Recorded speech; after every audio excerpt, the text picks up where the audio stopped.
अस्सलाम वालेकुम स्टूडेंट्स, कैसे हैं आप सब। उम्मीद है सब खैरियत से होंगे। इट्स उस्मान नज़र, टुडे आवर क्लास 1। इस क्लास में आपको बिल्कुल बिगिनिंग से इंग्लिश ग्रामर के बारे में सिखाएंगे। तो जिसको इंग्लिश का ई भी नहीं आता तो इंशाल्लाह वो इंग्लिश में मास्टर हो जाएगा अगर वो हमारी लेक्चर्स को फॉलो करेगा। तो बिना देरी करते हुए आज का लेक्चर स्टार्ट करते हैं। स्टूडेंट्स, अगर मैं आप लोगों से एक सवाल पूछूं कि बताओ इंग्लिश में कितने अल्फ़ाबेट होते हैं, तो आपका जवाब होगा 26। गलत, क्योंकि इंग्लिश में 26 अल्फ़ाबेट नहीं होते बल्कि एक ही अल्फ़ाबेट होता है। इंग्लिश अल्फ़ाबेट में लेटर्स 26 होते हैं। जिस भी ज़बान में किसी भी ज़बान के लेटर्स को अल्फ़ाबेट कहा जाता है। इंग्लिश अल्फ़ाबेट में 26 लेटर्स होते हैं और हर लेटर का अपना एक साउंड होता है। जैसे ए का साउंड अ, बी का साउंड ब, सी का साउंड क, डी का साउंड ड। इस तरह टोटल 44 साउंड्स होते हैं। इंग्लिश में 26 लेटर्स होते हैं जिनमें 21 कॉन्सोनेंट्स होते हैं और 5 जो है वो वावल्स होते हैं। और आपको पता है vowel letters A, E, I, O, U इनको कहा जाता है। इसके अलावा जो 21 होते हैं वो कॉन्सोनेंट होते हैं। हर लेटर का अपना एक साउंड होता है और टोटल 44 साउंड्स होते हैं। अब आप पूछेंगे लेटर्स 26 होते हैं और साउंड 44, तो उसकी वजह यह है कि इंग्लिश लेटर का अपना तो साउंड होता ही है, मगर कुछ लेटर्स ऐसे हैं जो अपने साउंड के अलावा भी दूसरे साउंड लेकर आते हैं। जैसे सी का साउंड क भी होता है और सी का साउंड च भी होता है, जी का साउंड ज भी होता है और जी का साउंड क भी होता है। यही वजह है कि इंग्लिश में टोटल 44 साउंड्स होते हैं। ये फोनेटिक टॉपिक है, फोनेटिक साउंड के बारे में है। इसको फिर दूसरे किसी लेक्चर में डिटेल में डिस्कस करेंगे। अभी सिर्फ आपको बिगिनिंग से बता रहे हैं कि अल्फ़ाबेट होता क्या है। असल में अल्फ़ाबेट की अगर डेफिनेशन को बताएं तो an alphabet is a group of letters used to write words, sentence और लैंग्वेज। तो जो इंग्लिश के अल्फ़ाबेट हैं उनको कंबाइन करके हम वर्ड्स, सेंटेंस या लैंग्वेज जो है वो बनाते हैं। अब ये जो लेटर्स हैं इनके अपने कोई मीनिंग नहीं होते, लेकिन ये रीडिंग में और प्रोनाउंसिएशन में बहुत अहम इंपॉर्टेंट रोल अदा करते हैं। हम जब रीडिंग करते हैं, प्रोनाउंसिएशन करते हैं, उनमें इन्हीं लेटर्स का इस्तेमाल होता है। अब बात करते हैं वर्ड्स के बारे में। ये जो 26 लेटर्स हैं ये एक सीक्वेंस और ऑर्डर को फॉलो करते हुए आपस में कंबाइन होते हैं और वर्ड्स बनाते हैं। These letters are combined to form words. मिसाल के तौर पर CAT cat, यहां पर 3 लेटर्स आपस में कंबाइन हुए हैं और एक वर्ड कैट बना है। इसी तरह BOOK बुक, यहां पर 4 लेटर्स आपस में कंबाइन हुए हैं और एक वर्ड बना है। CHAIR चेयर, यहां पर 5 लेटर्स आपस में कंबाइन हुए हैं और एक वर्ड चेयर बना है। हर वर्ड के अपने एक मीनिंग होते हैं, जैसे केट बिल्ली, बुक किताब, चेयर कुर्सी। लेटर्स के मीनिंग नहीं होते, वो प्रोनाउंसिएशन और रीडिंग में इंपॉर्टेंट रोल अदा करते हैं, लेकिन वर्ड्स के अपने एक मीनिंग होते हैं। तो स्टूडेंट्स, आपने अल्फ़ाबेट समझ लिया, आपने वर्ड समझ लिया। अब बात करते हैं सेंटेंस की। सेंटेंस की डेफिनेशन को अगर देखें तो a sentence is a group of words that gives complete idea और मीनिंग। मतलब ये है कि जिस तरह लेटर्स आपस में कंबाइन होकर वर्ड्स बनाते हैं, इसी तरह बहुत सारे वर्ड्स आपस में कंबाइन होकर एक सेंटेंस बनाते हैं जो कंप्लीट आइडिया और मीनिंग प्रोवाइड करता है। सेंटेंस अपने आप में इंडिपेंडेंट होता है। अगर कोई सेंटेंस कंप्लीट है तो उसकी अपनी प्रॉपर मीनिंग्स या फिर आइडिया या फिर वो प्रॉपर एक मैसेज कन्वे कर रहा होगा। तो for example the cat is sleeping. I like ice cream. अब हमें पता है बिल्ली सो रही है, इसकी मीनिंग समझ आ रही है कि बिल्ली सो रही है। आई लाइक आइसक्रीम, मुझे आइसक्रीम पसंद है। वेयर आर यू गोइंग, आप कहाँ जा रहे हैं। प्लीज़ ओपन द डोर, बराए मेहरबानी दरवाज़ा खोल दीजिए। अब आपने देखा कि ये जो चारों सेंटेंस मैंने लिखे हैं इनके मीनिंग्स हमें समझ आ रहे हैं, इनकी बात हमें समझ आ रही है। स्टूडेंट्स, आपने अल्फ़ाबेट समझ लिया, वर्ड समझ लिया, सेंटेंस समझ लिया। अब हम इस सेंटेंस की स्ट्रक्चर की बात करेंगे। स्टूडेंट्स, अगर कोई बिल्डिंग बना रहा है तो बिल्डिंग बनाने के लिए ब्लॉक्स तो मौजूद हैं, लेकिन अगर स्ट्रक्चर ही ना हो तो क्या वो बिल्डिंग बनेगी? नहीं ना। इसी तरह सेंटेंस बनाने के लिए भी हमें एक स्ट्रक्चर की ज़रूरत होती है।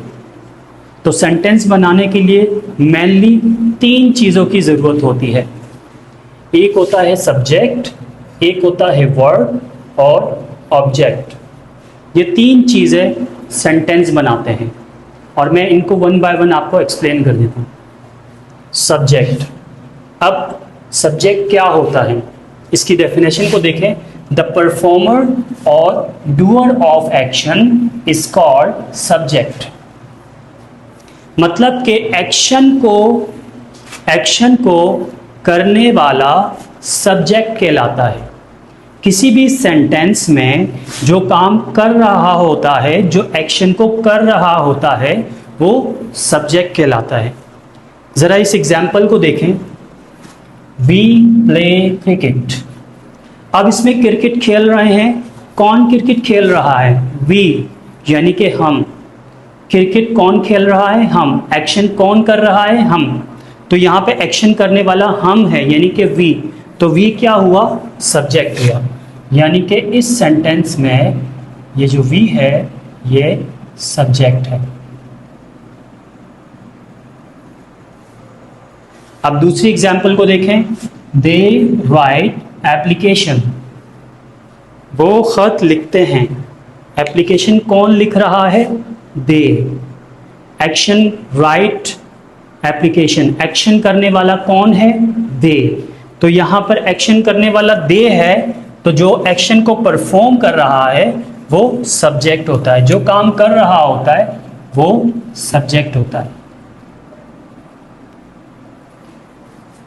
नेक्स्ट चीज है वर्ब। वर्ब सिंपली हमें एक्शन को बताता है। इट एक्सप्रेस एन एक्शन, यानी कि जो एक्शन को बताने वाला वर्ड होता है वो वर्ब कहलाता है। ठीक है, तो एक्शन के लिए मैं आपको एक ट्रिक बताता हूँ। जिस काम को करने के लिए आपको कुव्वत लगे, आपको फोर्स लगे, वो एक्शन होता है, और जो चीज़ एक्शन होता है वो वर्ब होता है। कोई काम का करना होना वो वर्ब कहलाता है। ठीक है, तो एक्शन को परफॉर्म करने के लिए जो एक्शन होता है ना, कोई भी एक्शन आप कर रहे हो उसको आपको फोर्स और कुव्वत लगेगी, ताकत लगेगी। मिसाल के तौर पर पीने के लिए भी आपको ताकत चाहिए। एक मरीज बंदा जो बिस्तर पर होता है वो खुद पी भी नहीं सकता, उसमें ताकत नहीं होती। तो आपको अगर ताकत है तो आप पियोगे, तो जो पीना है उसको लगने के लिए ताकत चाहिए, तो ये एक्शन हुआ। इसी तरह लिखना, आपके अंदर ताकत है तो आप लिख सकते हो, तो इस तरह से ये लिखना भी एक्शन हुआ। यानी एक्शन को करने के लिए कुछ ना कुछ कुव्वत, ताकत भी चाहिए। एक ट्रिक है, आप इससे बात को समझ सकते हो। राइट लिखना, प्ले खेलना, ईट खाना, ड्राइव चलाना, ये सारे एक्शंस हैं, और एक्शन जो है वो हमें वर्ब कहलाता है। ठीक है, तो इस एग्जाम्पल को ही देख लेते हैं। वी प्ले क्रिकेट, हम क्रिकेट खेल रहे हैं, हम क्रिकेट खेलते हैं। तो यहाँ पर खेलना यानी कि प्ले, ये क्या है? ये वर्ब है। खेलना ये वर्ब है। इसी तरह जो नेक्स्ट एग्जाम्पल है, दे राइट एप्लीकेशन, वो खत लिखते हैं। लिखना, राइट, ये क्या है? एक्शन है। तो एक्शन वर्ब कहलाता है।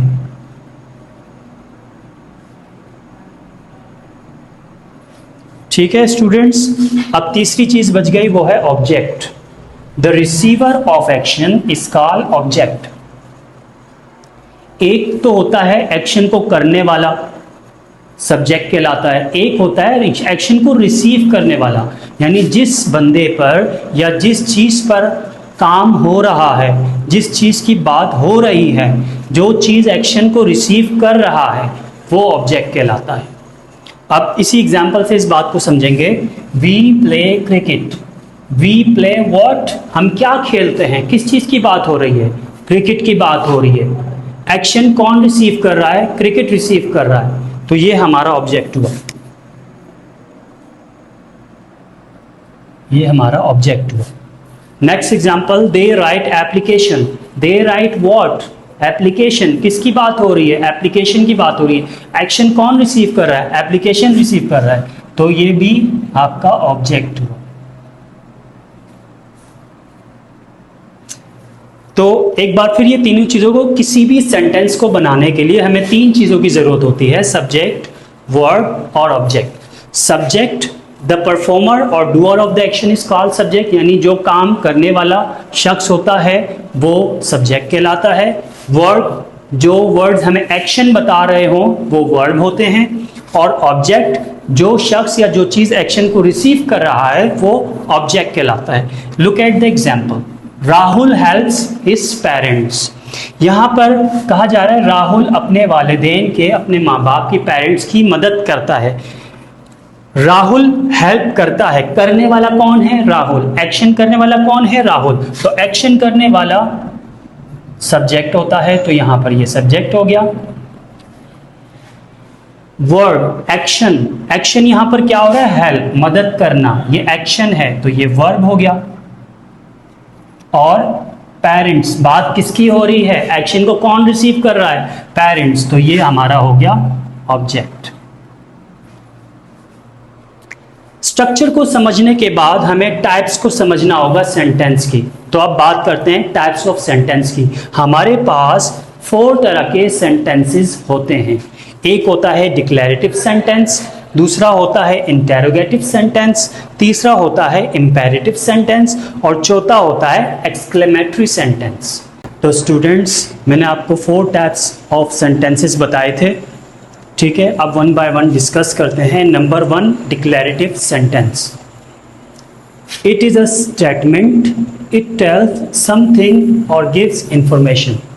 डिक्लेरेटिव सेंटेंस उस सेंटेंस को कहा जाता है जो हमें कोई ना कोई इंफॉर्मेशन दे रहा हो या कोई स्टेटमेंट दे रहा हो।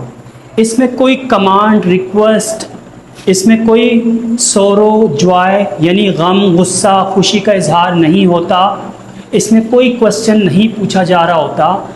जस्ट सिंपली एक सेंटेंस होता है जो आपको या तो कोई स्टेटमेंट दे रहा होगा या कोई इंफॉर्मेशन दे रहा होगा। मिसाल के तौर पर, cat is a pet animal. अब बिल्ली एक पालतू जानवर है, इसमें क्या कोई क्वेश्चन नहीं है, कोई कमांड, रिक्वेस्ट, ऑर्डर नहीं है, इसमें कोई सवाल नहीं पूछा जा रहा। जस्ट एक सेंटेंस है कि आपको बताया जा रहा है cat is a pet animal. So declarative sentence जो है वो जस्ट स्टेटमेंट बताता है या कोई इंफॉर्मेशन आपको बताता है। डिक्लेरेटिव सेंटेंस के 2 टाइप्स होती हैं, नंबर 1 अफर्मेटिव और नंबर 2 नेगेटिव। अगर अफर्मेटिव की बात करें, इट सिंपली से और स्टेट समथिंग। जैसे अभी मैंने बताया है कि डिक्लेरेटिव सेंटेंस स्टेटमेंट या फिर कोई इंफॉर्मेशन देता है तो उसी को हम अफर्मेटिव भी कहते हैं। ठीक है, जैसे आई लाइक आइसक्रीम, मुझे आइसक्रीम पसंद है। जस्ट सिंपल एक स्टेटमेंट है, एक सिंपल आपको एक बात बताई जा रही है। वेयर एज नेगेटिव्स की बात करें तो इट एक्सप्रेस नेगेटिव मीनिंग, ये निगेट करता है, इसमें किसी बात से इनकार किया जा रहा होता है, किसी बात के ना करने को आपको बताया जा रहा होता है। जैसे I do not like ice cream, मुझे आइसक्रीम पसंद नहीं है, एक बात से इनकार किया जा रहा है, तो इस तरह के सेंटेंस को नेगेटिव सेंटेंस कहा जाता है। आई अगेन रिपीट, डिक्लेरेटिव्स के 2 पार्ट होते हैं, affirmative, negative. Affirmative simply state करता है, स्टेटमेंट देता है किसी चीज़ के बारे में, जबकि नेगेटिव सेंटेंस जो है वो नेगेटिव मीनिंग में आता है, किसी चीज़ से इनकार करना, निगेट करना। ठीक है। सेकंड टाइप होती है इंटेरोगेटिव सेंटेंस की। It simply ask a question and with question mark. बहुत आसान है, जिस सेंटेंस में क्वेश्चन पूछा जा रहा हो उसे इंटेरोगेटिव सेंटेंस कहा जाता है, और उसके एंड में क्वेश्चन मार्क आता है। जैसे डू आई लाइक आइसक्रीम, क्या मुझे आइसक्रीम पसंद है, ये एक सवाल है। व्हाट इज योर नेम, आपका नाम क्या है। वाई डू यू लेट, आप इतने देर से क्यों आए हो। सो ये क्वेश्चंस हो रहे हैं ना, तो इस तरह के सेंटेंस को हम इंटेरोगेटिव सेंटेंस कहते हैं। क्वेश्चन भी दो टाइप के होते हैं, एक हेल्पिंग वर्ब वाले जो पहले आते हैं, जैसे ये डू आई लाइक आइसक्रीम, ये हेल्पिंग वर्ब से क्वेश्चन बनाए, और दूसरे WH क्वेश्चन वाले। इनको फिर किसी जो है वो वीडियो में भी डिस्कस करेंगे। और स्टूडेंट, मैं आपको एक बात बता दूं, ये बिल्कुल बिगिनिंग है, आपको परेशान नहीं होना। जो चीज़ आपको आ रही है, अंडरस्टैंड कर पा रहे हो, उसे पिक कर पा रहे हो, वेल एंड गुड। जो नहीं समझ आ रही है तो परेशान नहीं होना, ये सारी चीज़ें हम दोबारा डिटेल में डिस्कस करेंगे। अभी तो आपको जस्ट एक ओवरव्यू दिया जा रहा है कि बिगिनिंग में क्या क्या चीज़ें होती हैं। तीसरी टाइप होती है इम्पेरेटिव सेंटेंस। अगर इसकी डेफिनेशन पढ़े, it simply gives order, advice, request और कमांड्स। यानी इम्पेरेटिव सेंटेंस हमें कोई ना कोई ऑर्डर, कोई ना कोई रिक्वेस्ट, कमांड और एडवाइस सेंटेंस में शो करता है। यानी कोई ऐसा सेंटेंस उसमें आपको रिक्वेस्ट, एडवाइस या कमांड नज़र आए तो वो इम्पेरेटिव सेंटेंस होगा। ऑर्डर मतलब हुक्म, एडवाइस मतलब नसीहत, रिक्वेस्ट मतलब दरख्वास्त, और कमांड्स ये भी हुक्म होता है। ठीक है। तो अगर आपको इन चारों चीज़ों में से कोई चीज़ नज़र आए तो आप समझ जाना कि ये इम्पेरेटिव सेंटेंस है। For example, please sit down. अब यहाँ पे रिक्वेस्ट किया जा रहा है कि आप बैठ जाएं। ओपन द डोर, ये कमांड है, दरवाज़ा खोलो। कमांड मतलब आप जुमले को, सेंटेंस को पढ़कर समझ जाते हो कि इसमें आपको ऑर्डर दिया जा रहा है। स्टडी हार्ड, यहाँ पर एक एडवाइस दी जा रही है कि आप अपनी तालीम मेहनत से पढ़ें। इसी तरह fetch me a glass of water, जाओ और मेरे लिए पानी लेकर आओ। तो आप सेंटेंस की नौइयत को आप पहचान सकते हैं कि इसमें पता चल रहा है कि ऑर्डर दिया जा रहा है। तो ऐसे सेंटेंस जिसमें ऑर्डर, एडवाइस, रिक्वेस्ट या फिर कमांड्स आपको नज़र आए तो वो इम्पेरेटिव सेंटेंस कहलाएंगे। चौथी और आखिरी टाइप है exclamatory sentence. These type of sentences shows sudden strong feeling like surprise, delight, disgust और grief। यानी ये वो सेंटेंस होते हैं जो हमें अचानक, जो स्ट्रॉन्ग फीलिंग्स हैं, हमारी इमोशन है ना, जो हमें अचानक मिल जाती हैं, वो बता रहे होते हैं। जैसे सरप्राइज की फीलिंग यानी हैरान होना, डिलाइट खुश होना, डिस्गस्ट यानी कोई गंद या कोई बुरी चीज़ आपको पता चल जाए, और ग्रीफ गम को कहते हैं। ठीक है ना, गम में। सही है। तो अगर इस तरह के आपको बात समझ आ रही है कि किसी सेंटेंस में कोई खुशी, कोई गम का इजहार किया जा रहा है तो वो फिर एक्सक्लेमेटरी सेंटेंस होगा। ठीक है। Look at the example, what a beautiful day. आप इसको पढ़कर समझ सकते हो कि यहाँ पे खुशी का, एक डिलाइट की सी फीलिंग आ रही है कि कितना खूबसूरत दिन है, इंसान को अच्छा लग रहा है। वाओ दैट्स अमेजिंग, यहाँ पे भी खुशी का इजहार किया जा रहा है। वाओ कितनी हैरान कुन चीज़ है, मतलब एक सरप्राइज भी हो रहा है और खुशी भी साथ में नज़र आ रही है। Hurray we won the match. अब यहाँ पर एक्साइटमेंट, अचानक से मैच जीत जाते हैं ना, कितनी एक्साइटमेंट होती है, तो वो चीज़ आपको इस सेंटेंस में नज़र आ रही है। तो इस तरह के सेंटेंस जो है वो एक्सक्लेमेटरी सेंटेंस कहलाते हैं। स्टूडेंट्स, अब आपको मैं ना एक इजी ट्रिक बता रहा हूँ जिससे ये चारों टाइप्स के जो सेंटेंस हैं आपको समझने में और ज़्यादा आसानी होगी। तो इजी ट्रिक टू रिमेंबर। अब देखें, डिक्लेरेटिव है टेल्स समथिंग, इंटेरोगेटिव है आस्क क्वेश्चंस, इम्पेरेटिव है गिव्स कमांड, रिक्वेस्ट, एक्सक्लेमेटरी है शोज इमोशन, मतलब अगर डिक्लेरेटिव सेंटेंस है तो वो कुछ ना कुछ आपको इंफॉर्मेशन देगा, एक जस्ट स्टेटमेंट देगा। अगर इंटेरोगेटिव है तो वो सवाल उसमें पूछा जाता है। अगर इम्पेरेटिव है उसमें कमांड, रिक्वेस्ट, ऑर्डर की बात होती है। एक्सक्लेमेटरी है तो वो हमारे सडन इमोशन को शो करता है। तो उम्मीद करता हूँ कि आपको ये वाला लेक्चर समझ आ गया होगा। मैंने बिल्कुल बेसिक से आज आप लोग को समझाने की कोशिश की है, और मैं दोबारा रिपीट कर देता हूँ कि अगर कोई चीज़ समझ नहीं आई है तो परेशान होने की बिल्कुल ज़रूरत नहीं है, क्योंकि ये सारी चीज़ें आगे जाकर हम डिटेल में डिस्कस करेंगे। It was just an overview, और इंशाल्लाह we will discuss them in coming lectures in detail. Until Allah Hafiz.